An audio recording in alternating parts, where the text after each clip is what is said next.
addressed the Byzantine emperor as Questor, as Kaiser Irum. Traditionally, the title of Basileus was also used when referring to Ethiopian Abyssinian rulers.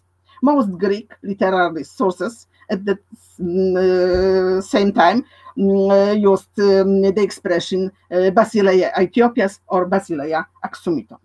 Procopius called Helestateus an Ethiopian king Basileus. Much more interesting is the fact that from among all Arab rulers, not only Arethas was referred as a king.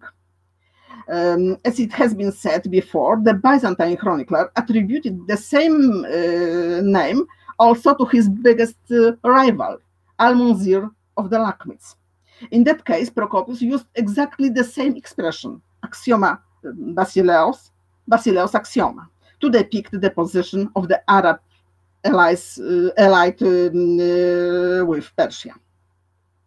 Moreover, in his opinion, Justinian endowed Arethas with the royal title to make him equal to his Lakhmid rival. Theophanes, Evagrius, and Menander Protector called Almonzir Philarchos, only Philarchos. In Martyrium Sancti Arete, we have the diminutive Basiliscus. Also, the old rulers of Petra and Palmyra alike were called Basileis in Procopius' texts. Also, the rulers of Arabs who inhabited in south of Arabian Peninsula, the Homerites alias Himyarites, did the chronicler reserve the title of Basileis, irrespective of their relationship with the empire. So Basileus is Zunuvas, the persecutor of Christians, as well as his successors, Christians, as Symphaeus and Abraha. Another example is Lazi kingdom. The country of Lazi was also perceived as Basileia by Procopius, and its ruler, Gubazes II, who was half Roman by birth, is consequently named Basileus. Procopius names other Basileis as well, the kings of Vandals, for example, Gelimer, Trasamundos, Hunericus, a few kings of gods, for example, Vitiges, Ildibald, Theia, the king of the Iberians, Gurgen, the king of Franks, without name, probably Theudebert, Oduin, the king of Lombards, Elemundus, king of Gepids. Also, some Armenian rulers are called kings. A little surprising is that Sodir, a ruler of Utrigurs, is called Basileus by Procopius. In another passage, he mentioned some Hun military leaders of royal blood. Procopius is not very... he used also other terms. When writing about the rulers and leaders of the tribes, he uses titles like Archon or Hegumenos. Because time is flying, I must say that, in my opinion, naming an Arab leader Basileus in the 6th century was not as unusual as it might have seemed. It could be understood either a king or an emperor. The process of narrowing its use to the emperor only was ongoing. For Procopius, the only title reserved exclusively for the Roman Byzantine emperor is the title of autocrator. The title Basileus was important for him and was used more often, but it did not have to refer exclusively to the Roman and Byzantine emperor. The difference between Arethas and the other rulers known as Basileis is that, according to Procopius, he was officially given the title by the emperor, which shocked Procopius. I do not exclude the possibility that Justinian gave Arethas the dignity of king, axioma Basileus. It may have been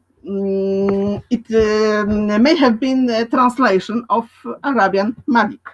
It did not mean, however, that it was equal to the emperor.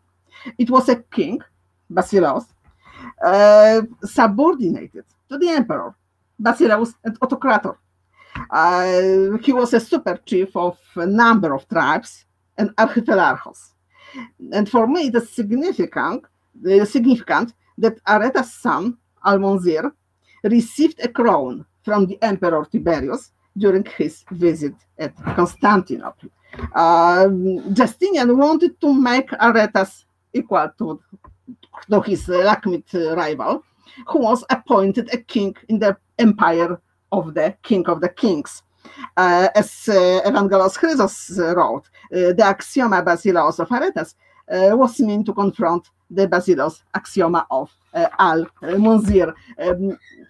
Procopius was inconsistent in using titles, such titles as Basileus, Archon, Hegumenos, etc. Sometimes the same ruler might be called Basileus or Hegumenos or Archon on different occasions. And for example, Witiges, the king of the Ostrogoths.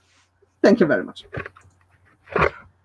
Thank you very much, dear professor, for this extremely also interesting presentation and very informative, serious look on the sources. And now we move to our last presentation, which was prepared in cooperation between Dr. Yanko Hristov and docent Dafina Kostadinova from Bulgaria, Southwest University of Novotrilsk in Blagoevgrad. As I understand, because probably of the technical problems, or maybe not because of them, the presentation will be held by docent Kostadinova. The topic is a quotation, starts with quotation, because to this day the plain near the city called Anchialos housed the bones of the massacred. End of quotation. Chapter 72 of Patriarch Nikephoros Antirrheticus III as a historical source. So, dear docent Kostadinova, please, you can start. Thank you. It is my pleasure to be with you. Do you hear me? Do you mind if I turn off my camera, because I'm afraid there will be some technical problems? Okay, you say nothing. Just give me a second. I'm going to present. There's no problem. There's no problem. So please. Okay. We lost Yanko somewhere on the way. So as you presented our topic, I'll try to be brief. So the third Antirrheticus of Patriarch Nikephoros I of Constantinople is a relatively voluminous polemical work.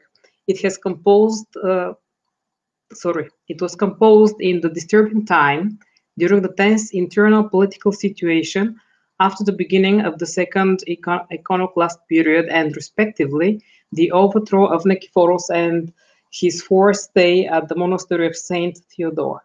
The work contains 84 chapters, and although it follows a general idea in its fragments, it is heterogeneous and different aspects are considered. As for the final part, chapters 62 and 84, it is worth remembering Paul Alexander's statement that these sections of Antirrheticus III are perhaps of all Nikephoros' texts the most interesting for the scholars attracted by the Byzantine history and historiography. Although the work in question definitely is of interest for the Byzantinists, it does not enjoy the same and even approximately equal attention as Nikephoros' Breviarium. The reasons for this lack of interest are various, but this does not eliminate the fact that chapters 62 to 84 refer to many of the key events and processes during the rule of Emperor Constantine V. While in Breviarium, Patriarch Nikephoros shared the idea that emperors who are capable of restoring peace in their state, either by waging successful warfare with enemies or by concluding peace treaties with them, deserve positive attitude and appraisal of their rule, including the iconoclast Constantine V as well. His Antirrheticus III, the author offered a different viewpoint. Particularly impressive is the way in which a series of internal imperial events and processes such as the earthquake, plague epidemics, and food shortages, along with economic trials, are intertwined with facts Emperor Constantine V's private life, including his health problems, and serve the basic idea of presenting the ruler as a tyrannical, vengeful despot with dubious morals, whose rule is perhaps the greatest misfortune that befell Byzantium.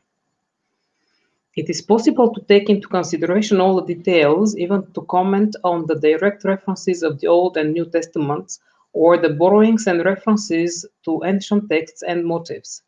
Therefore, the current talk is focusing on chapter 72, Antirrheticus III. It is mostly dedicated to the Byzantine-Bulgarian relations and the war endeavors of Emperor Constantine V.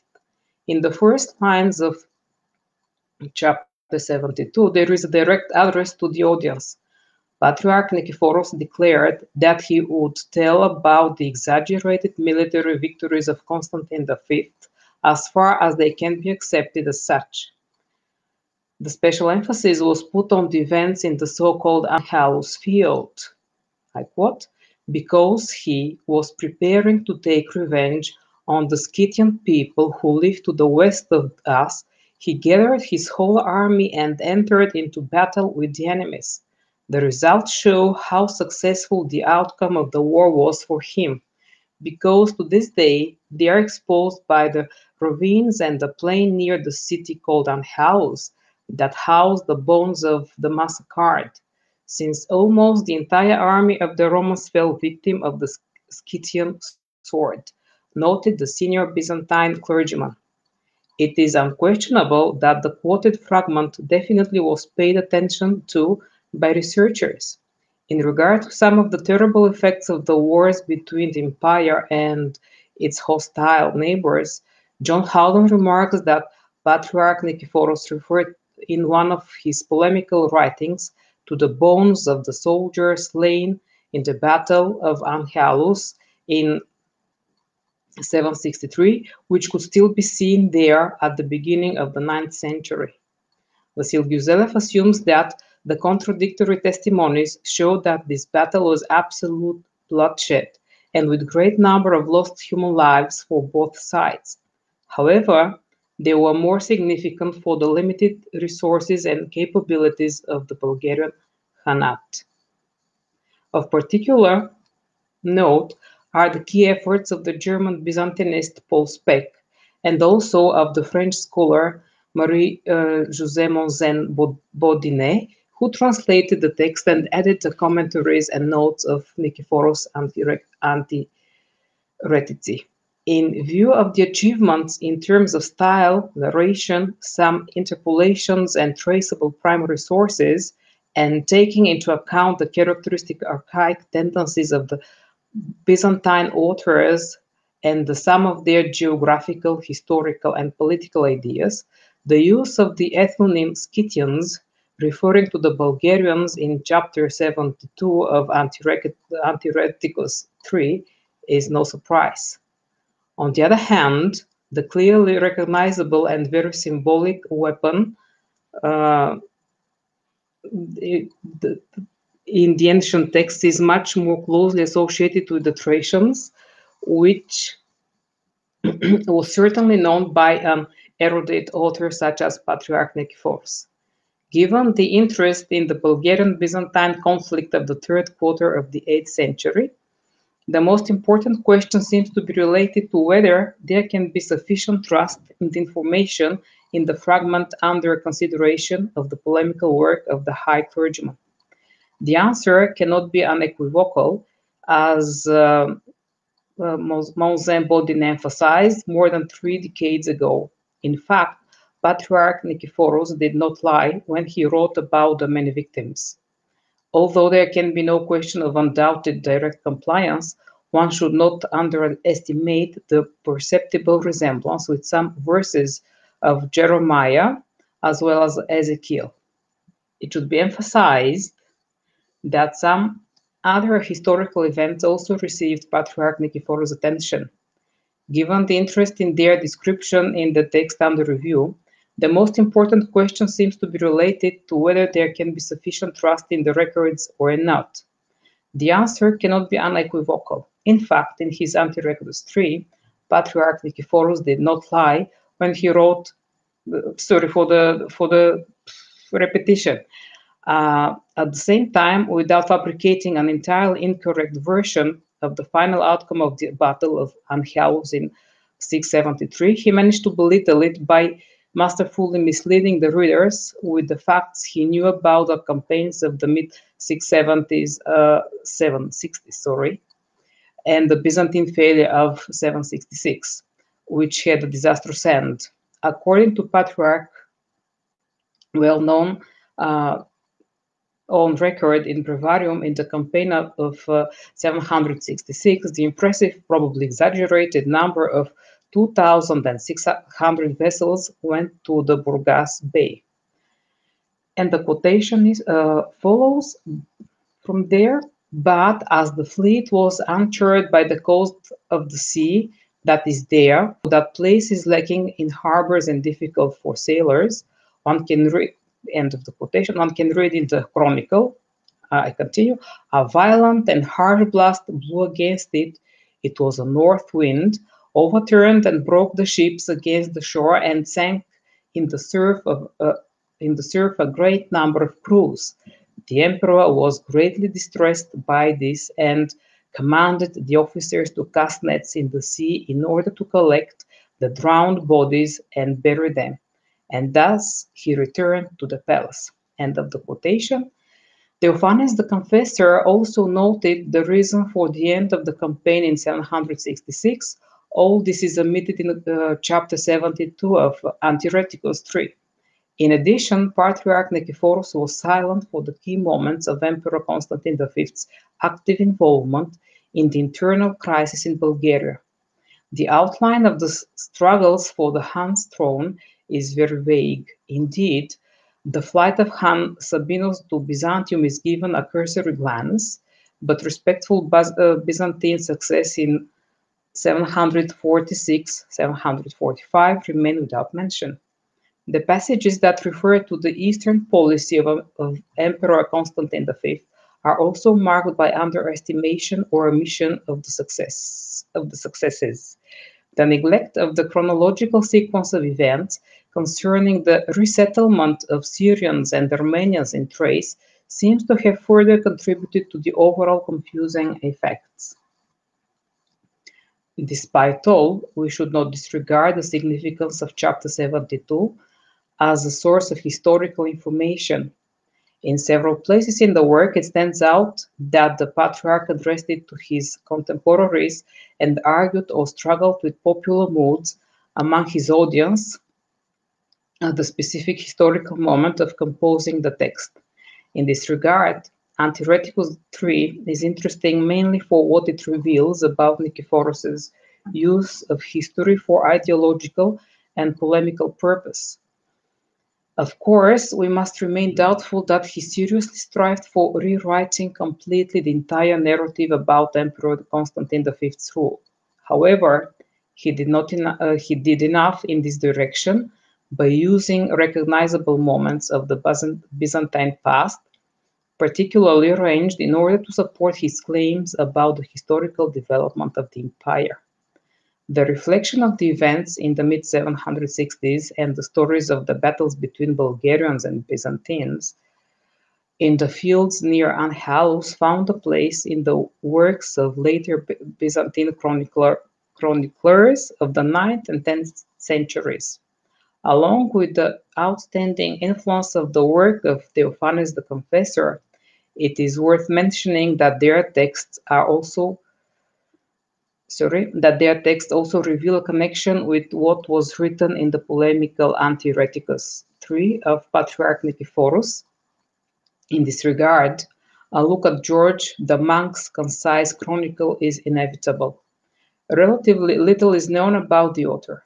He is believed to have been born around 830 and joined a monastery in Constantinople or near the capital shortly after the collapse of the iconoclasm and the restoration of iconodulia in 843. His work points to the fact that he had only basic education.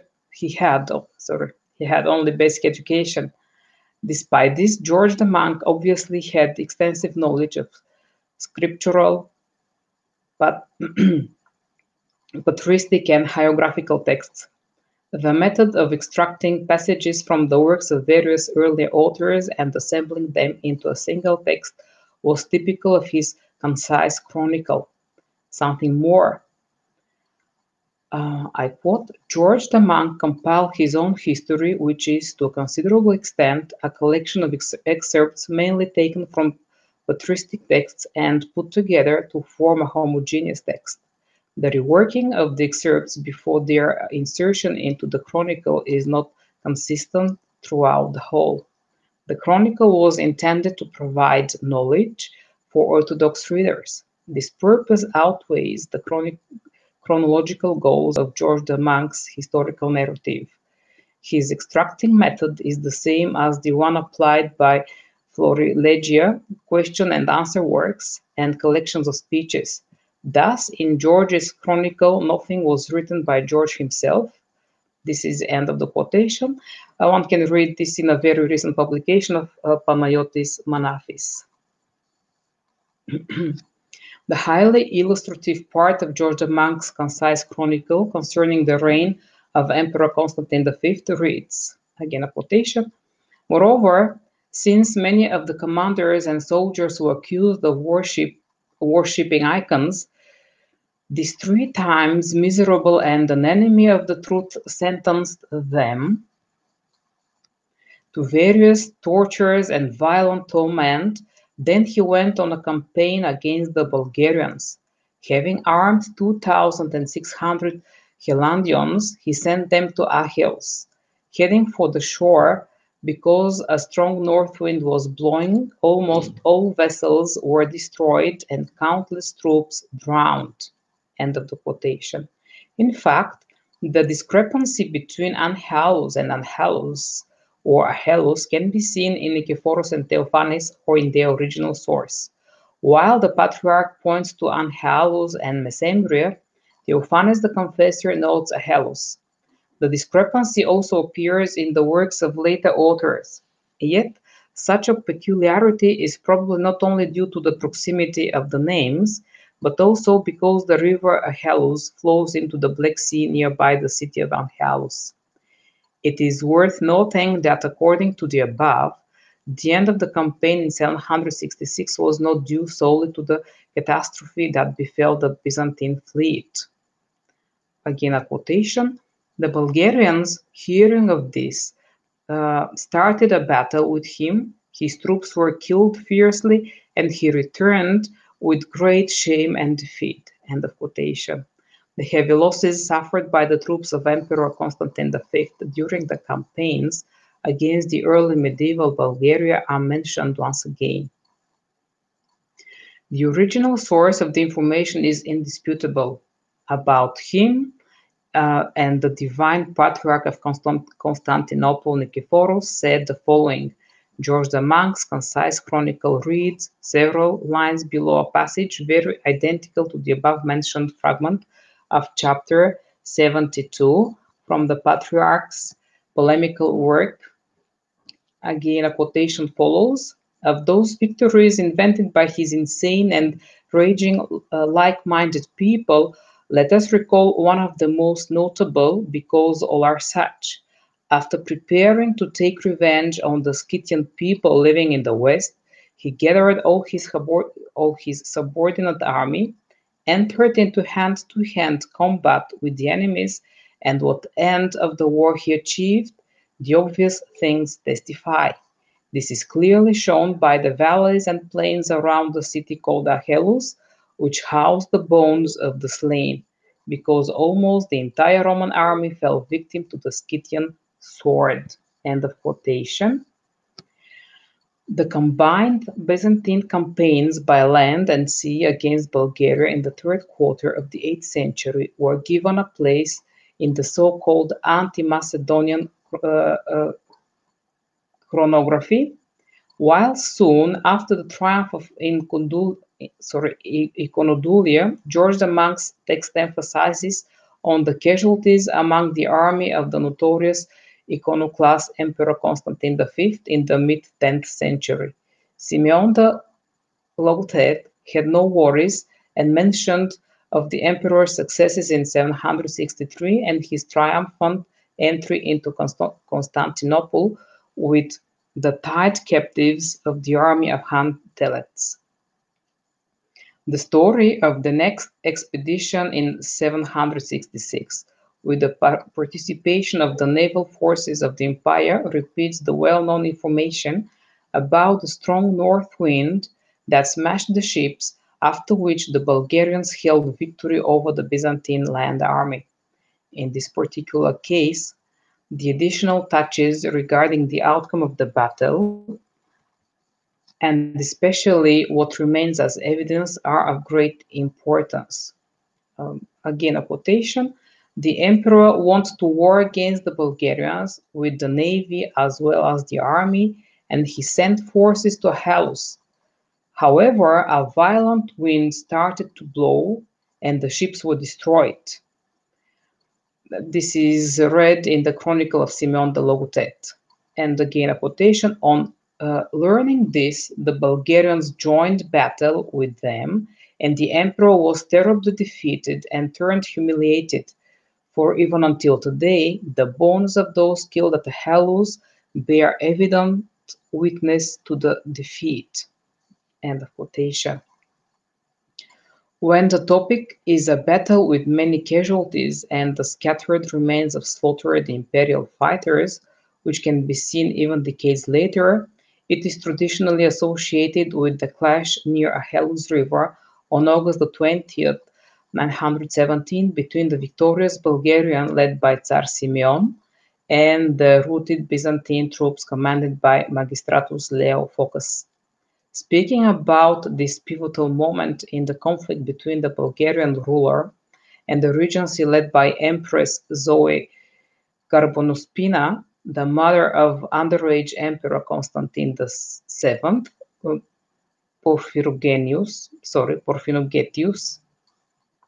Genitus, I'm really sorry. After describing the course of the battle itself, Leo the Deacon added, "Today, one can still see heaps of bones next to Anchialos, where the retreating Roman troops were ingloriously cut down at that time." Without belittling the real possibility of similarity in events distant in the time, the use of topo and reuse expressions and motifs that authors from later periods without modification or with minor additions borrowed from earlier works and included in their own text, such is the well-known creative approach of the Byzantine historians and chroniclers. As it is highlighted, the peculiarity in question in the construction of the text should not be considered a shortcoming, nor is it a definite proof of the unreliability of the descriptions. Moreover, the borrowings were not usually accidental, but due to a variety of reasons, demonstrating education, fitting into the tradition, searching for a specific focus, compliance with the established, or the formation and strengthening of specific attitudes of the audience were only a few of them. On the other hand, one cannot omit that Leo the Deacon was not the only author who talked about the Bulgarian success. Shortly after the battle, Patriarch Nicholas I Mysticus, in his correspondence with Tsar Simeon, spoke of the great losses among the imperial troops. The defeat, emphasizing its unprecedented scale, was also widely dealt with in the works of the 10th and 12th centuries. For a contemporary of the events, as the aforementioned Patriarch of Constantinople was, it is clear why he did not write about the bones of unburied victims that could be seen for a long period of time on the surface.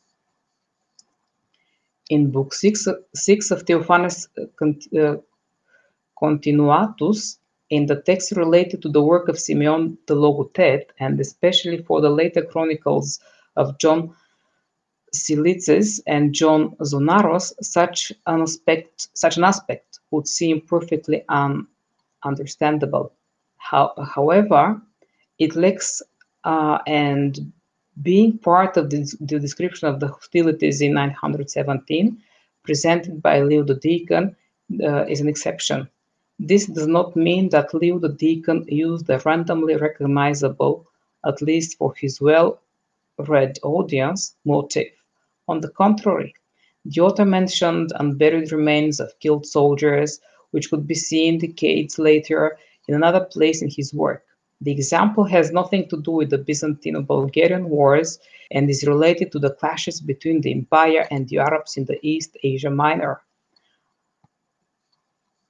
Apart from Leo the Deacon's history, a later use of the motive is found in John Skilitz's Synopsis Historiarum, this time as a testimony to the Bulgarian victims in the battle along the Spercheios River in 997, and also in Anna Komnena's Alexiad to the Crusaders slaughtered by the Seljuk Turks in the late 11th and early 12th century.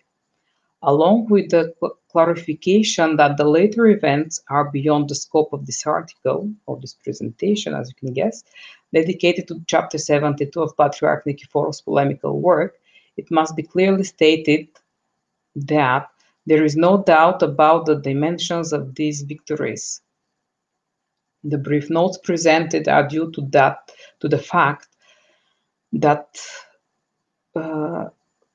the phrase about the piles of bones of the Byzantine warriors slaughtered near the Anchialos appeared in a polemical work with an extremely negative pathos towards Emperor Constantine V, and then migrates, this is in quotation marks, further into later texts.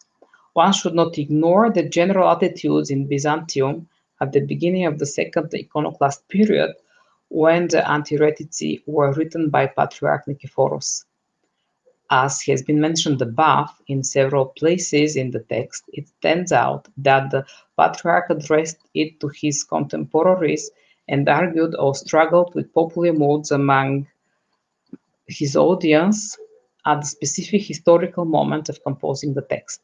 Also, it should be borne in mind that after the series of imperial failures of conflicts with Bulgaria during the ruling of Han Kardam and Han Krum, especially the defeat of the Byzantines in the Battle of Markelai, the defeats in the valley of the river Strymon, the fall of Serdica, the fatal end of Emperor Nikephoros the first Gennicus and his army in the gorges of Hemus, and the subsequent Bulgarian counteroffensive in 812 and 813, the population of Constantinople remembered with sadness the time of the triumphant iconoclast Emperor Constantine V. As for what happened in the mid-780s in particular, it is essential that despite Patriarch Nikephoros' biased attempt to create confusion about Emperor Constantine V's actions in the fields near Anchialos, the later authors apparently not only oriented in the sequence of events, but also had no doubts about the Byzantine successes and failures. Finally, it might be most appropriate to recall the flattering assessment of the eminent scientist Paul Alexander, and to say that despite the particularly mitigating efforts of Paul Speck and Marie-José Monzem Baudinet, there is still room for improvement in the reassessment of Antirrheticus III as historical source. Thank you. That was all from us. I hope I did well. So, right. So thank you very much. I was in a small hurry to write you down that we should to finish, but you made it just on time. Yeah. Oh. So, right. Dear ladies and gentlemen, we came to the final part, which is, of course, our discussion, and I am open it. So if you have any questions, comments to each of the presentations, the topics, please. I have only one thing to ask you. So I'll ask the questioners and the answerers to switch on the cameras, yes, to see each other. So thank you. Are there any questions?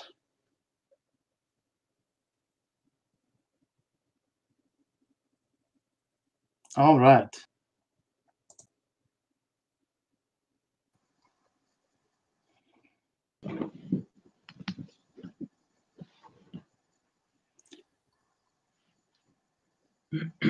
Oh, Professor. But all right, without camera, Professor Panov. The most important is to hear the question. Yeah. So, dear members of the audience, have you got any questions, any comments? Please feel free to join and to share. We are waiting.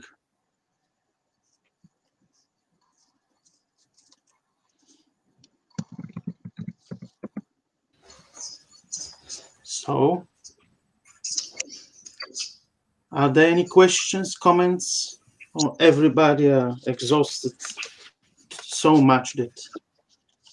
All right. Hello, everyone. Do you hear me? Yeah. Can I add something? Yes. So I wanted. Firstly, okay. maybe just one issue. Maybe firstly, Bojana Radovanovic, right? Okay, thank you very much. I wanted to thank the presenters, the speakers for the nice, insightful papers, and especially I want to thank Professor Panov for this nice and interesting paper. I wanted to just have maybe a few observations, or maybe you can comment on that. I really liked what you said on the title Scythicus, that it's important because it connotates the border of the empire. And I think this is always a very important connotation, very important notion of the borders and of the preserver of the borders. Because if he was called, for example, Celticus, it wouldn't have meant anything particular for the Byzantines, I guess, because it was too far away. So borders, the notion of borders is very important. And the second thing, you said it rightly that we could speak of these different appellations like Scythicus and Bulgaroktonos in different periods. So it is also the chronology is very important in these terminations. And could we maybe then speak of several layers of identity as we have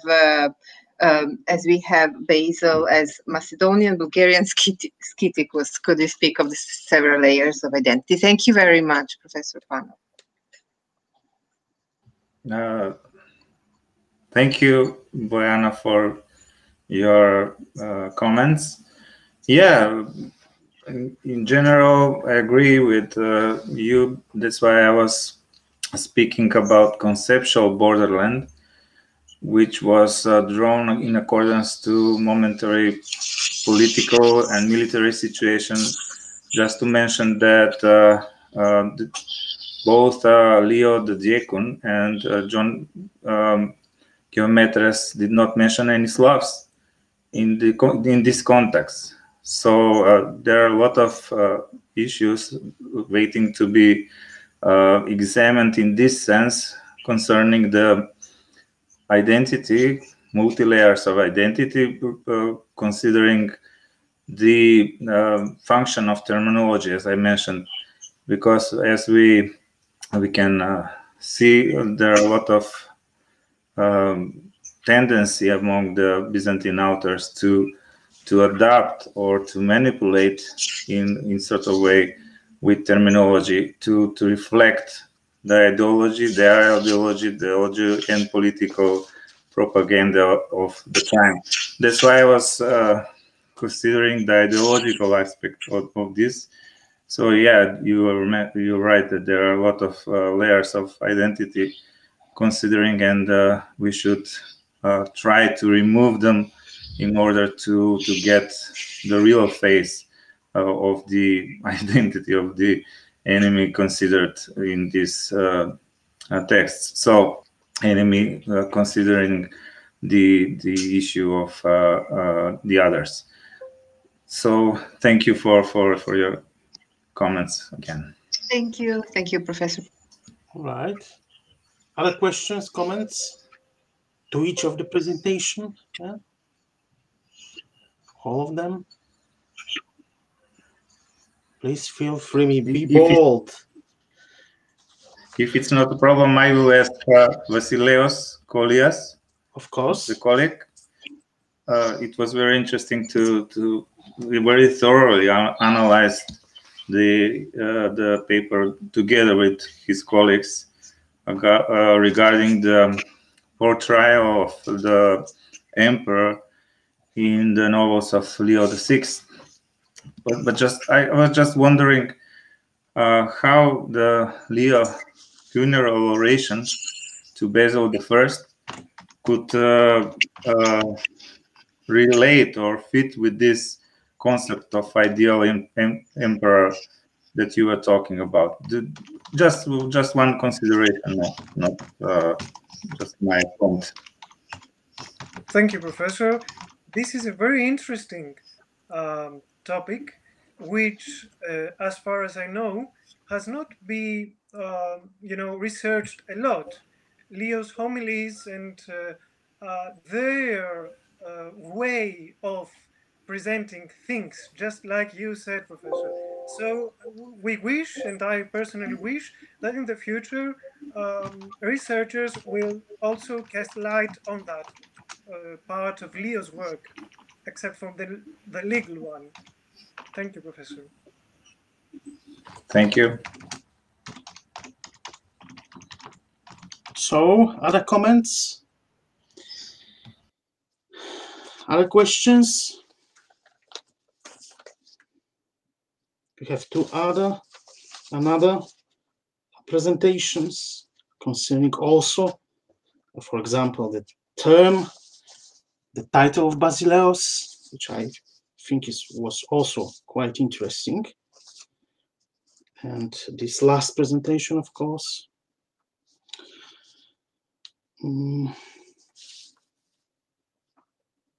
So, something to add? If not, I will say maybe something, if you allowed me.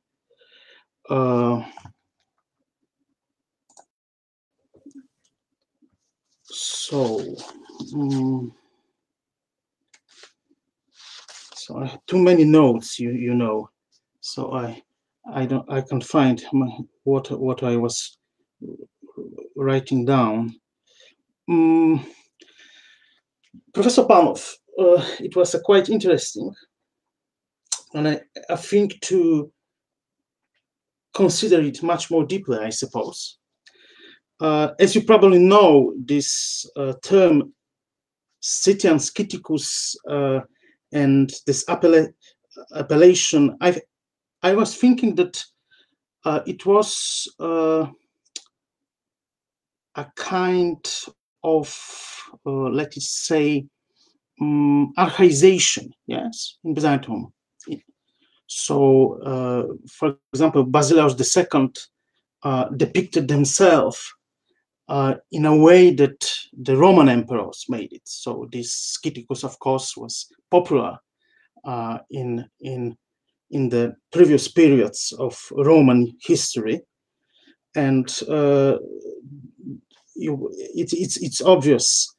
Another question is that, for example, Scythians or Scyth, Scyth was called, for example, Simeon, the ruler of Bulgaria, in one of the Byzantine rhetorical works from the 10th century, the first half, of course, of 10th century, and also in now today quoted parts from these polemics, Antirrheticus of, especially inside this 72nd chapter, we can find the Bulgarians depicted also as a Scythicon nation. Yes, so it is quite. I think the Byzantines, as you know, they use it to depict many ethnicies. So it's obvious. So I see here a long tradition, yes, Roman tradition in using it. Another, maybe not so important in this particular case, you probably know that this appellative vulgaroctonos is not. It didn't appear at the very end of the 12th century for the first time, but we have a source, Byzantine sources from the 11th century, from the second half, as I remember, which used that this vulgaroctonos, and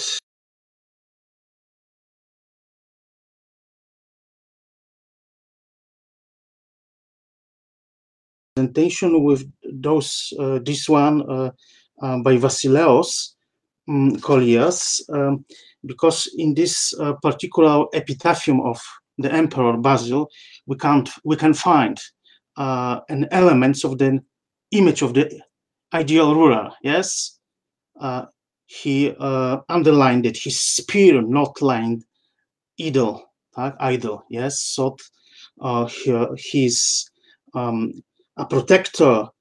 He stayed alert whole his life to protect the Christians. Yes, he violently campaigning both in west and east, of course. This is very very interesting, as I mentioned before, topic. To Vasileios, I am interested. I don't know.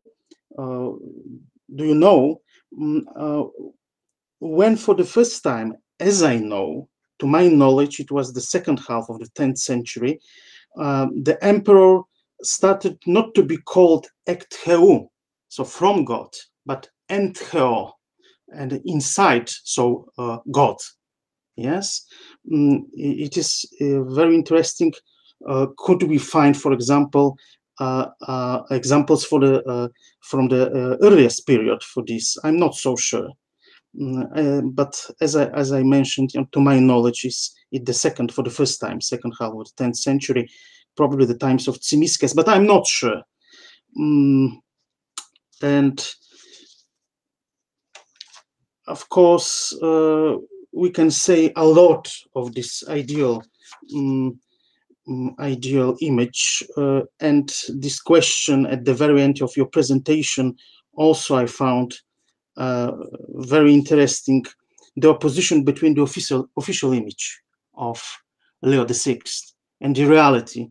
You know, this conflict with Nicolaus Mystikos and the problem of the fourth marriage with Zoe Carbonovsina. Yes,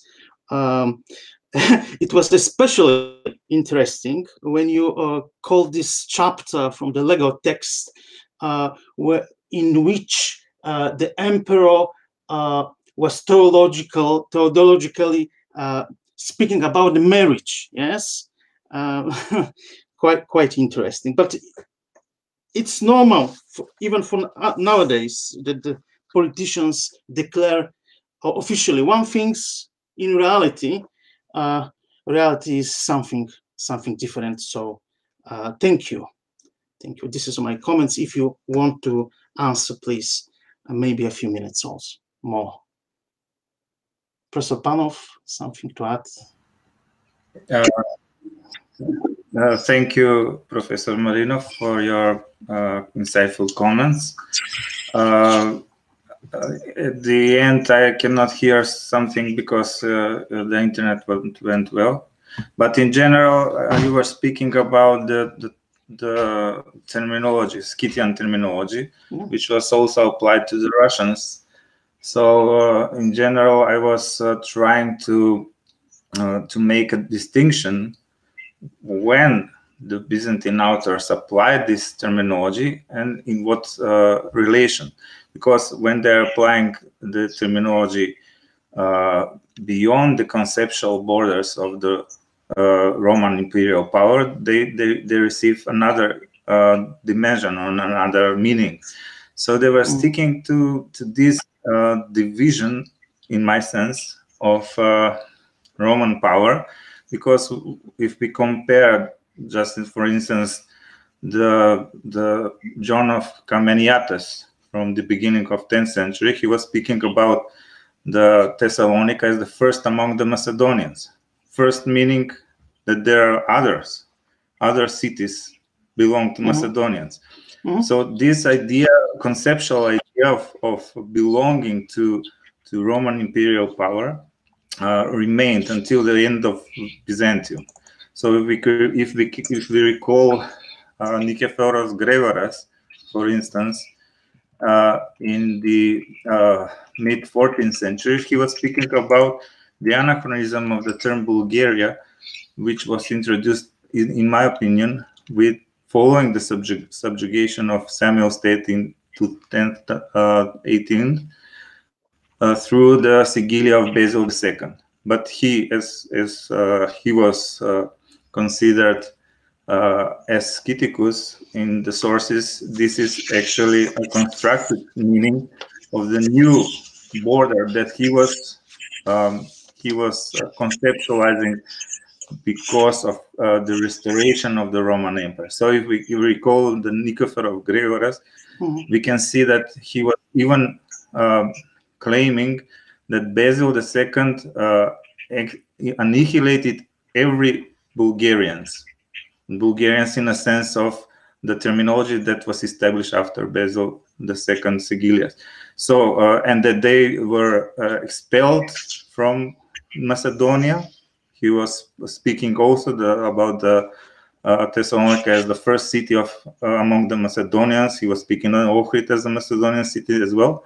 So this is the conceptual meaning I was talking about, the conceptual borderland of the Roman power that was not in a way always fixed, but sometimes imaginary one. But if we recall the Leo the Deacon, for example, when he was speaking about the belonging of Mysia to the Roman people, to the Roman Empire, to the Romans actually, he was speaking about the Danube, the Istros, how Istros borders within the Macedonia. This was the conceptual border, and this conceptual border continued and existed until the redrawing the borders, reconceptualizing the borders by Basil II following the subjugation of Samuel State.